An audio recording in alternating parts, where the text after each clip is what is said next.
بسم الله الرحمن الرحیم. الحمدلله و الصلاة و السلام علی رسول الله. السلام علیکم و رحمت الله تعالی و برکاته. تماشابینان بسیار هم گرامی قدر و ارجمند، قبل از همه شکر نعمت های پروردگار میکنیم، چون کل نعمت های او منفعت بخش هستند و بزرگترین نعمت الله در این دنیا هدایت است و بزرگترین و افضلترین نعمت پروردگار در آخرت دیدار جمال خداوند یکتا و به همتاست. و ما نیز مسئلت داریم از درگاه بینیاز و پربرکات او تا برای هر یکی ما و شما هدایت واقعی، تقوای زیاده، پاکدامنی و بینیازی عطا فرماید. برای هر یکی ما و شما سعادت این دنیا و آخرت را نصیب بگرداند و برای دیدار جمال نازنینش مشرف بگرداند. همچنین سلام و درودی صمیمی میفرستیم به حضرت رسول الله و آل و اصحابشان و برای تمام آنهایی که در پیروی سنت رسول اکرم صلی الله علیه و سلم تا به روز آخرت حیات و مماتشان را بخشیده اند. عزیزان دل، اینک سلسله برنامه نور ایمان را ادامه میبخشیم و خاطررسان مینمایم که در بخش گذشته ما درباره مقام اخلاق و مخصوصا درباره اخلاق حمیده و پسندیده، اخلاق حسنه و همچنین احترام مسلمین یک صحبت زیبای آراسته بودیم و اطمینان کامل داریم که هر یکی شما نیز همچنین تا این لحظه کوشش کرده ساده تا روز از روز اخلاق خیش را پسندیده و بهتر بگردانیم. و امروز باشد عزیزان ما تصمیم گرفتیم که دایر به یکی از مسئله های مهم و افضلترین عبادت در اسلام که این هم باشد نماز است، یک صحبت آراسته باشیم.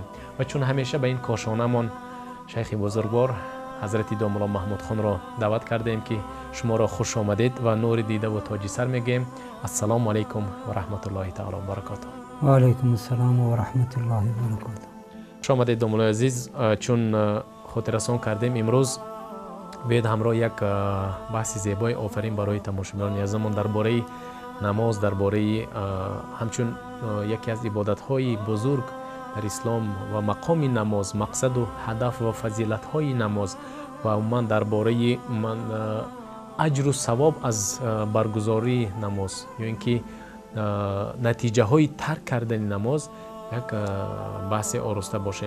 و در ابتدا میخواستم دایر به من خواندن نماز و مقصد نماز 5 وقته که از کجا سرچشمه گرفته است و عموما مقصد از برگزار نمودن نماز چی است کمتر شرح می‌دارید. خواهش میکنم. بارک الله. الحمدلله و الصلاة و السلام علی رسول الله. بینندگان عزیز، الله جل جلاله برای ما بهترین نعمت داد از این نعمت ایمان و نعمت اسلام است. در اسلام مهمترین عمل بعد از ایمان این نماز است. الله تعالی نماز را برای امت فرض گردانده است و الله تعالی در قرآن کریم می‌فرماید استعیذ بالله و اقیموا الصلاة و آتوا الزکاة و ارکعوا مع الراکعین. نماز برپا کنیدتان و زکات ادا کنیدتان و با همراهی رکوع کننده ها رکوع کنیدتان. و هر یک اعمالی که از طریق الله تعالی به پیغمبر خدا صلی الله علیه و آله فرض شده بود بعد از ایمان و پیغمبر خدا صلی الله علیه و آله این یک امر می آمد، اما الله تعالی نماز را برای پیغمبر خدا صلی الله علیه و آله فرض کردن، رسول خدا را الله تعالی به مهمانی خود به نزد خود دعوت کرده است که این در قرآن در سوره اسراء و در احادیث متواتر این موضوع آمده است که حضرت جبریل امین به نزد رسول خدا صلی الله علیه و سلم آمدن، گفتند یا رسول خدا امروز شما به مهمانی آسمان، به مهمانی الله تعالی شما امروز دعوت کرده شده هستید. و با واسطه براق حضرت جبریل آمدن و رسول خدا صلی الله علیه و سلم به نزد از مسجد الحرام به مسجد الاقصی به 7 قوت آسمان به بالا پیغمبر خدا صلی الله علیه و سلم معراج کردند و در آسمان بسیار معجزه ها، بسیار علامت های الهی را دیدند. لقد رأى من آیات ربه الکبری. الله تعالی در سوره نجم قسم یاد کرده میگه که برادر دوست شما، این صاحب شما یعنی رسول خدا صلی الله علیه و سلم، ما ضل صاحبکم و ما غوی، اینا گمراه شده ایشان نه، ادشمش کرده ایشان نه و از هوا گپ نمیزنند اگر از طرف الله تعالی وحی شدگی چیز را آنکه برای شما میگن. و در معراج پیغمبر خدا صلی الله علیه و سلم لقد رأى من آیات ربه الکبری، بزرگترین نعمت ها را دیدند. الله تعالی به پیغمبر خدا صلی الله علیه و سلم در همان وقت 5 وقت نماز را فرض گرداند. 50 وقت نماز را الله تعالی فرض گرداند و رسول خدا صلی الله علیه و سلم وقتی که از معراج برگشت آمده سودند در راه در آسمان چهارم حضرت موسی علیه السلام را واخوردند و به حضرت موسی علیه السلام از رسول خدا کارگزاری گرفتن، احوال پرسیدن، گفتن الله تعالی برای شما برای امتان چی فرض کرد؟ رسول خدا صلی الله علیه وسلم به حضرت موسی علیه السلام گفتن الله تعالی بر امتی من 5 وقت نماز را فرض کرد. حضرت موسی علیه السلام گفتن یا رسول خدا ای محمد صلی الله علیه و سلم 50 وقت نماز امت شما این را طاقت کرده نمیتوند، شما به نزد خدا بازگردید و از الله تعالی تخفیف سبک را پرسید که بنی اسرائیل امت من این را ادا کرده نتوانستند، شما امت شما طاقت ندارند. رسول خدا صلی الله علیه و به نزد الله تعالی باز رفتن و از الله تعالی تخفیف سبکی را پرسیدن. الله تعالی 5 وقت کم کرد. همین خیلی ما بین موسی علیه السلام و بین الله تعالی حضرت پیامبر خدا صلی الله علیه و سلم چند بار رفت آمد کردند و در آخر الله تعالی 5 وقت نماز را فرض کرد. و حضرت موسی علیه السلام باز گفتن یا محمد صلی الله علیه و سلم شما بازگردید از الله تعالی بپرسید که امت شما این 5 وقت نماز را ادا کرده نمیتوند. رسول خدا صلی الله علیه و سلم گفتن من شرم دارم که به نزد خدا باز روم باز پرسم، من شرم دارم. و الله تعالی گفت من 5 وقت نماز را برای شما فرض کردم و 50 وقت نماز ثوابش را برای شما نوشته می شود. همین خیر الله تعالی نماز را برای این امت فرض کرد. حقیقتا نماز یک بهترین اعمال است. پیامبر خدا صلی الله علیه و سلم میگن افضل الصلات الصلاه وقتها، افضل الاعمال الصلاه لوقتها. بهترین اعمال این نماز در وقتش ادا کردن، این بهترین عمل است. هر یک انسان در این دنیا میخواد یک کاری بهترین انجام دهد، عمل خوب انجام دهد، اما بهترین عمل بعد از ایمان این نماز را در وقتش گذاشتن است. نماز مقصد از نماز خواندن مابین انسان مابین الله تعالی علاقه کردن است. نماز معراج مومن است، یعنی مومن در نماز با الله تعالی گپ میزنه، سخن میگوید. و در بله در حدیث مفهوم حدیث میاد که کسی که میخواد با الله تعالی گپ بزند نماز بخواند، کسی که میخواد که الله تعالی با او گپ بزند قرآن بخواند. اگر خواهیم با الله تعالی گپ بزنیم نماز بخوانید، یعنی در نماز ما با الله راز و نیاز میگیم، با الله تعالی علاقه میکنیم. و الله تعالی در یک حدیث مفهوم حدیث میاد که الله تعالی میگه من نماز را مابین خودم و مابین بندم دو تقسیم کردم. وقتی که بنده میگه الحمدلله الله تعالی میگه بندم مرا تعریف کرده است. وقتی که میگه الرحمن الرحیم الله تعالی میگه بندم مرا ستایش کرده است. وقتی که میگه بنده مالک یوم الدین پادشاه روز قیامت هستی توی الله تعالی در نماز الله تعالی میگه بندم مرا بزرگ کرده است، با بزرگی مرا بندم یاد کرده است. یعنی در وقت خواندن مثلا سوره فاتحه در نماز به هر یک آیتی که بنده میخواند الله جواب میگوید، یک رابطه علاقه است.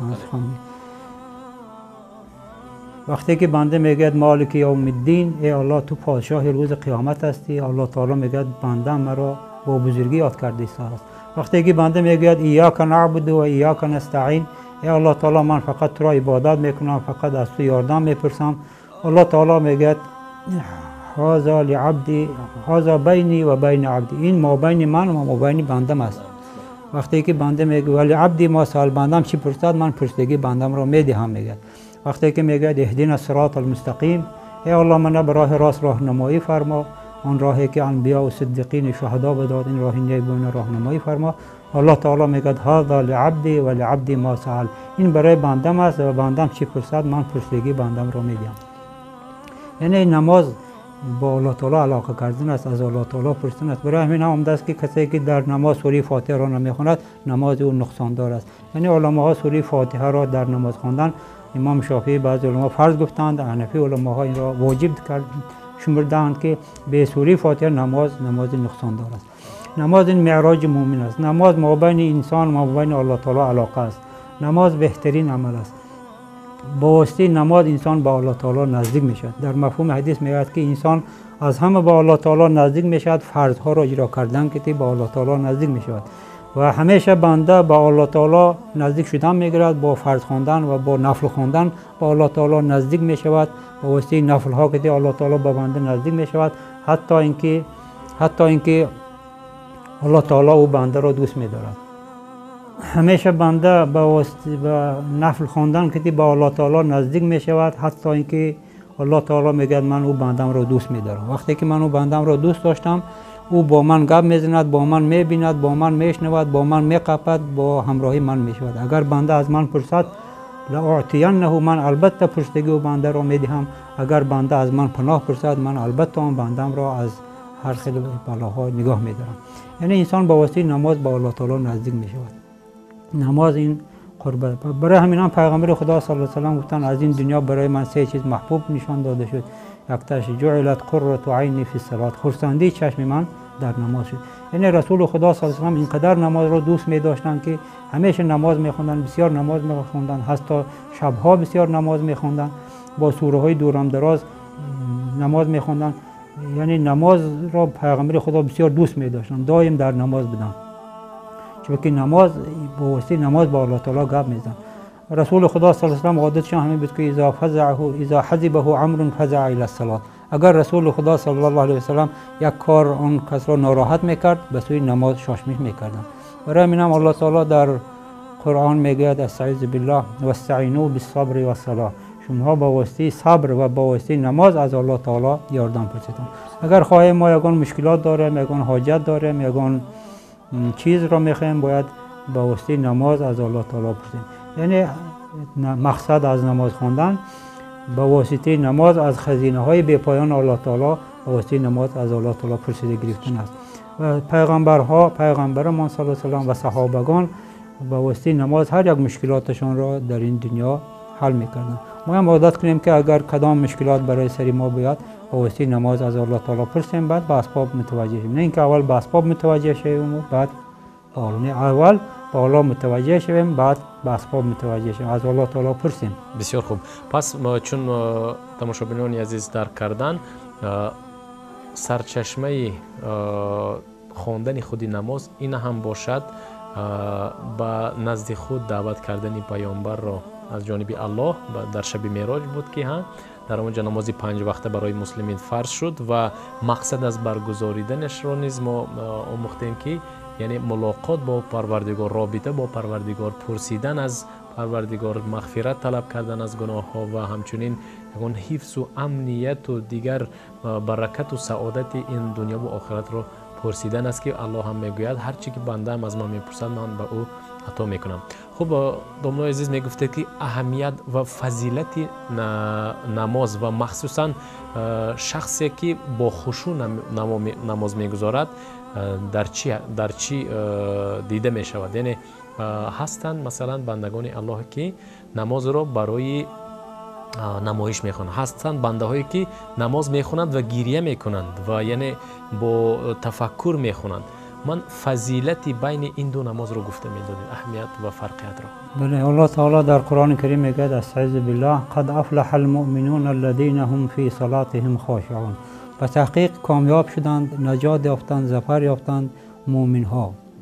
یعنی در این دنیا هر یک انسان میخواد خوشبخت باشد، هر یک انسان میخواد کامیاب باشد، اما الله تعالی کامیاب آن کسانی هستند که آنها صفت ایمان دارند، آنها کامیاب هستند. قد به تحقیق در حقیقت کامیاب هستند مؤمن ها. اکنون مؤمن ها که هستند الله تعالی مؤمن ها را صفت کرده است که الذین هم فی صلاتهم خاشعون. مؤمن ها آن شخصانی هستند که در نماز با خشوع و با خضوع نماز میخوانند. بله، هر خیلی انسان ها هستند نماز میخوانند. چند خیلی نمود نماز از نماز را تقسیم کنیم، 5 خیلی نمود نماز است. بعضی انسان ها برای خوان نماز، آدم ها خوان گفته میخوانند، آدم ها قطاری نماز خوان گفته میخوانند، بعضی ها از ترس خدا میخوانند نماز را، بعضی ها با دیگر مقصد میخوانند.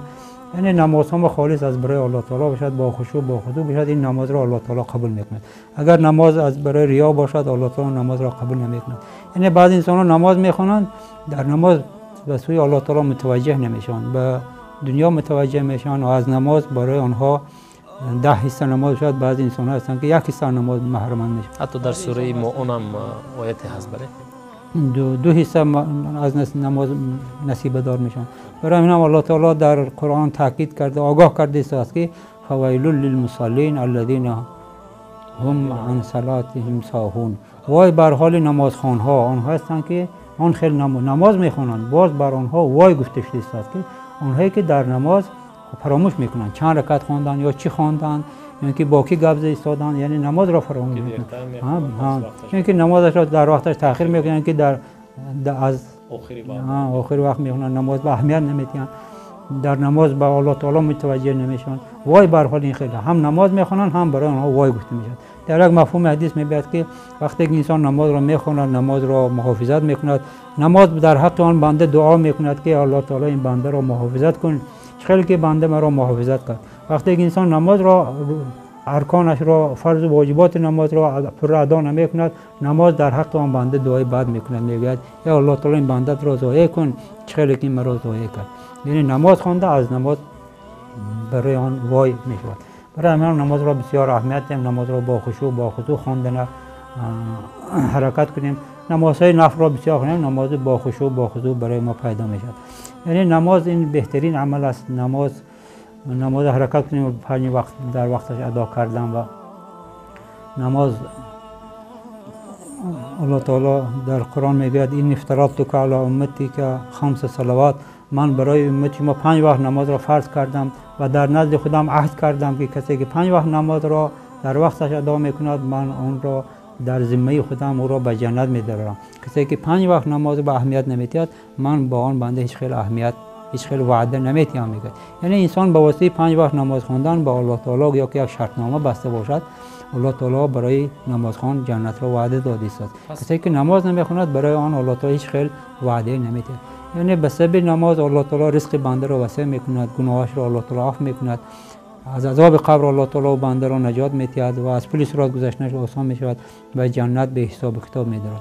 این نماز یک بهترین نعمت است که از این نماز به اهمیت نباشیم، نماز را ضایع نکنیم. پس گفته میتوانیم که اگر که جنت درها دارد، پس کلید در جنت این توحید و این نماز است. پس خوب دوستان عزیز، چگونه که درباره نمازی با خشوع و با تدبر و با تفکر صحبت کردیم و عکس این رو بیاید یک تحلیل کنیم، ترک نماز چی نتیجه دارد و نگذاشتن این نماز رو پروردگار و پیامبرش رسول اکرم صلی الله علیه و سلم چگونه ذکر کردند. یعنی از این دنیا و از آخرت از چی محروم شدن ممکن است اگر نماز رو نخوانند؟ بله، رسول خدا صلی الله علیه و سلم میگن الصلاة عماد الدین، من اقامها فقد اقام الدین و من هدمها فقد هدم الدین. رسول خدا صلی الله علیه و سلم راستگوی‌ترین انسان، بزرگترین انسان، کاملترین انسان گفتند که نماز این ستون دین است و کسی که نماز را برپا کند دین را برپا کرده است و کسی که نماز را ویران کند دین را ویران کرده است. یعنی پیامبر خدا صلی الله علیه و سلم یک تشبیه داده است که نماز را برپا کردن این دین را برپا کردن است، نماز را ویران کردن این دین را ویران کردن است. رسول خدا صلی الله علیه و سلم در یک دیگر حدیثشان تشبیه میتیان که میگن مثال نماز مانند سر است در جسد. یعنی پیامبر خدا صلی الله علیه و سلم این خیلی تشبیه واقعا یک تشبیه کرده است که نماز در دین به مانند سر است در جسد. در بدن انسان سر چه خیلی اهمیت دارد. انسان باید، ممکن انسان هسته که به دست هست، به پا هست، اما انسان تصور کرده نمیتونم که آن انسان به سر باشد. یعنی انسان به سر وجود ندارد، یعنی انسان نمیشد. سر وقتی که نیست انسان نیست. یعنی انسانی هست که دست ندارد، پای ندارد، یعنی که دیگر بعضی اعضاها ندارد، اون انسان هست، اما انسان که به سر است این خیلی انسان نیست است. یعنی رسول خدا صلی الله علیه و سلم اهمیت نماز را اینقدر تاکید کرده است که نماز در دین به مانند سر است در جسد. یعنی مؤمن را به نماز تصور کردن ممکن نیست. برای همین نماز در دیگر حدیثشان رسول الله گفتن لا سهم فی الاسلام لمن لا صلاة له، نصیب ندارد آن در اسلام آن کسی که در اسلام مسلمان است و نماز نیست در آن. یعنی نماز نمیخواند آن اسلام نصیب ندارد. یعنی بسیار یک وعید است که در دیگر حدیثشان رسول الله میگه کسی که نماز را ترک کند گویا که اهل و مالش را در یک جا به نظارت در یک صحرا مانده است، کانما وتر اهله، گویا که اهلش را تنها مانده. وقتی که یک مالمان را، یک اهلمان را، ضعیفان خودکان را در یک صحرای به نظارت میمونیم، چقدر پریشان میشیم که این مال ما چی شد، کودک ما، فرزند ما چی شد. یعنی کسی که نماز را ترک کند گویا که اهلش را ترک کرده. در یک حدیث دیگر رسول خدا صلی الله علیه و سلم میگن من خواستم که یک کس را بگم اذان بگوید و یک کس را بگم امام شده نماز را با همراهی قوم ادا کند و خودم خواستم که روم به آن کسانی که نماز نخواندن خانه آنها را رفته علاوه سرتیم کنم. یعنی رسول خدا اینقدر مهربان ذات، یعنی کسانی که نماز نخواندن این چیز را من قصد کردم، نکردن رسول الله را، اما گفتن که من قصد کردم که همین کار را کنم.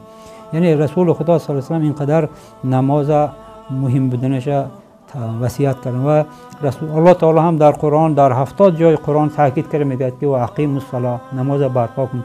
مؤمن ها الذین یقیمون الصلاه، نماز برپا میکنند. در 70 جای قرآن الله تعالی بار نماز خواندنش به تکرار میکند و رسول خدا صلی الله علیه و سلم هم بسیار نماز امر کردن و حتی در آخرین وقتی وفاتشان هم گفتن الصلاه، نماز به اهمیتتون و ما ملکت ایمانکم، زیر دستنگاهتان به اهمیتتون. خیلی که ما زیر دستنگاه اهمیت میتیم، کودکان ما شد، بچه ها ما شد، برای آنها نفقه و خانه و هر چیز مهنت میکنیم که همون اهل و بچه و کچمان را، اهل و عائله‌مان را، آنها را نظارت کنیم، آنها را تامین کنیم. همچنین باید با نماز باشد. همچنین باید نماز هم اهمیت نیم که نماز بی‌پروا نباشه. بسیار خوب، تشکر زیاد دامنوزی. و یک سوال نوبتی، فرق نماز جماعه و انفرادی و فضیلت آن برای زن و مرد. بله، نماز این یک شعار اسلام است، نماز یک نور است، نماز یک شعار اسلام است که ببینیم که در همه دنیا در همه جا مسجدها بنا کرده شده است برای ادا کردن نماز. رسول خدا صلی الله علیه و سلم وقتی که از مکه به مدینه آمدند، در مدینه اسلام آشکارا با طریقی جماعی سر شد. اول کاری که رسول خدا صلی الله علیه و سلم به مدینه آمدند مسجد بنا کردند و در آنجا حضرت بلال اذان گفتند. ببینید اذان یک شعار اسلام است، یک ندا برای اسلام است که الله اکبر، الله اکبر، الله بزرگ است، الله بزرگ است. حی علی الصلاه، های مردم به سوی نماز بتون. یعنی ندای آشکار است، بلند در بلندگویک‌ها در مناره ها برآمده برای همه خلق اعلام میکنند که مردم به سوی نماز بتون. حی علی الفلاح، به سوی نجات بتون. ما امروز شاید نجات را در کار و بار و مال و دنیای چیز بینیم، اما ندا کننده خدا این اذان ندای الله است. الله تعالی ندا میکند که حی علی الفلاح، نجات در نماز است، خوشبختی در نماز است. یعنی نماز به ما بسیار اهمیت، نماز با جماعت خواندن. همه مردم، من امروز جمعه مردم بینیم چند هزارها مردم در همه دنیا مردم جمع میشن در کوچه و در همه در صحرای همه جا مردم برابر و الله تعالی چه میکنن؟ نشانه بندگی، تقلید بندگی میکنن. یعنی در نزد بزرگی الله تعالی عاجزی خودش را بنده، ناتوانی خودش را، ضعیفیگری خودش را و الله تعالی ذات توانای قادر بودنش را اعتراف کرده به نزد الله تعالی سجده میکند و این مقام بندگی و این مقام سجدگی و این به الله تعالی بندگی کردن در نزد الله تعالی چه است؟ بسیار مقبول است. الله تعالی این بندش را دوست می‌دارد و برای آن الله تعالی برای بندش جنت را، نیاز نعمت دنیای و آخرت را، نیکی‌های هر دو جهان را الله تعالی برای نمازخوان وعده کرده است. تشکر زیاد دامون عزیز. و البته این موضوع خیلی بزرگ است و درباره فضیلت و اهمیت های نماز اگر سخن کنیم روزهای روز این صحبت ما ادامه می‌یابد و گروهی از تماشابینان ما اونهایی که آرزو دارند نماز را آغاز کنند از خواستن چند پند و نصیحت گوش کنند و این لحظه رو، این فرصت رو استفاده کرده شما یک چند نصیحت میکردید برای اونهایی که آماده هستند، نیت دارند، آرزو دارند، اما شاید یکان چیز خلل برای آنها شده است که نماز خیش را برپا کرده نمیتوانند. بله، نماز اگر ما برادرها بینندگان عزیز اگر ما به ذات الله تعالی ایمان داریم، به وعده خدا باور داریم و نماز را امر الله تعالی میدونیم و از قیمت نماز را دانیم. امروز ما شاید قیمت بسیار چیزها را دانستیم اما قیمت نماز را به سبب ندانستن ما شاید به نماز بی اهمیت میدیم. رسول خدا صلی الله علیه و سلم راستگویترین انسان میگن تکبیرة الاولی خیر من الدنیا و ما فیها. ببینید رسول خدا میگن نماز تکبیر اولا، یک تکبیر اولا گفتن یعنی الله اکبر گفتن اجر ثوابش قیمتش اینقدر است که از تمام دنیا اون چیز بهتر است. اگر ما به این سخن رسول خدا صلی الله علیه و سلم باور داریم، ایمان داریم، ببینیم که در نماز چقدر برای ما فایده است، چقدر برای ما کامیابی است، چقدر برای ما اجر ثواب بزرگ است در نماز. تکبیرة الاولی خیر من الدنیا و ما فیها. ما در یک مقدار کمتری دنیا را برای یافتن چقدر مهنت میکنیم، چقدر کوشش میکنیم، اما وقتی که ما نماز میخونیم الله تعالی اینقدر برای من ما اجر ثواب عطا میکند که آن حد و اندازش نیست. اگر بزرگا میگن، علما میگن اگر الله تعالی نماز خواندگی ما را، عبادتی کردگی ما اجر ثوابش را اگر الله تعالی نشان دهد، بنده آن اجر ثواب دیده ساده قلب انسان طاقت کرده نمیتونه. قلب انسان پرست کرده میکفد، یعنی انسان تمام میشود اگر این نماز اجر ثوابش و بزرگی نماز و نعمت نماز داند. برای همین هم اگر انسان نماز قدرش میدانست، حیات آخرت قدرش میدانست، اگر انسان از این دنیا سرش رو از سجده نمی برداشت، همیشه سجده میکرد. برای هم بزرگان شاعران گفته هستند که گنجینه در این عالم ویرانه نماز است، توحید بود باده و پیمانه نماز است، به سجده به درگاه خدا ره نتوان یافت، گر کعبه روانی در آن خانه نماز است.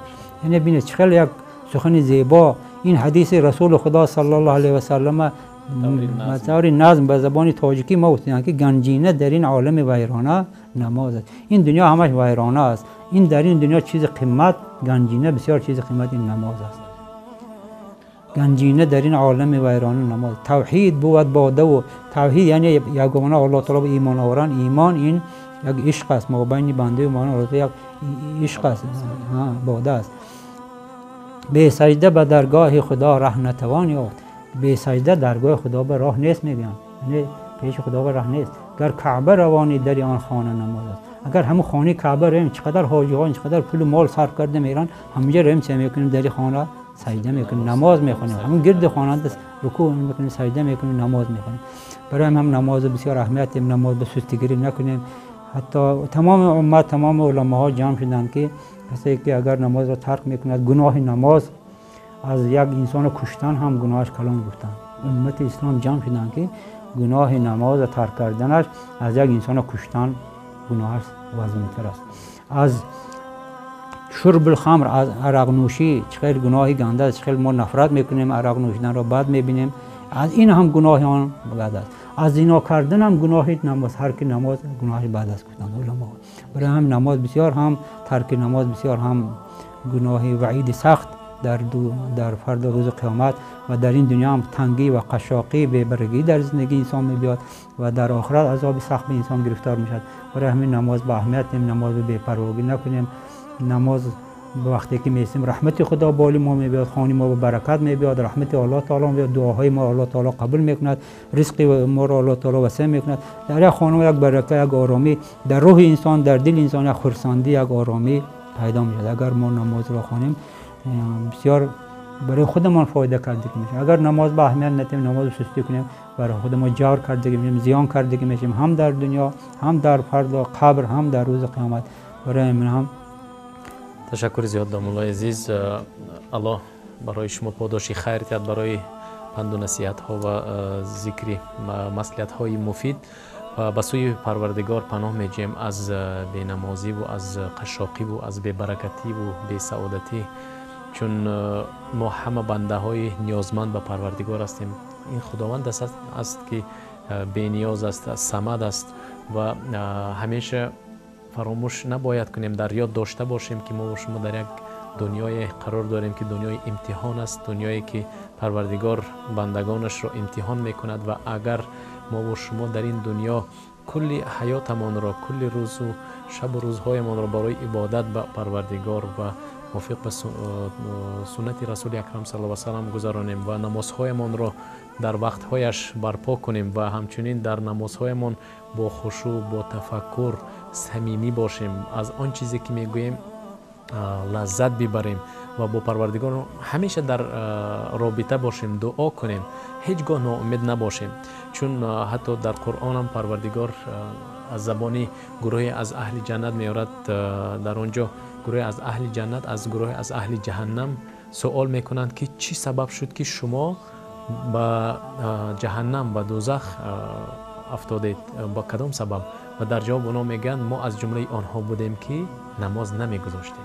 پس بینندگان عزیز ببینید، این یک تهدید از جانب پروردگار، از جانب خالقی که من و شما را آفرید، خالقی که تمام آسمان ها و زمین، جنت و جهنم و هر چی که ما میبینیم و نمیبینیم آفرید و همه این را برای امتحان، برای آنکه ما و شما عبادت کنیم او را آفرید و شکرگزار باشیم، صابر باشیم و به همدیگر پند و نصیحت کنیم.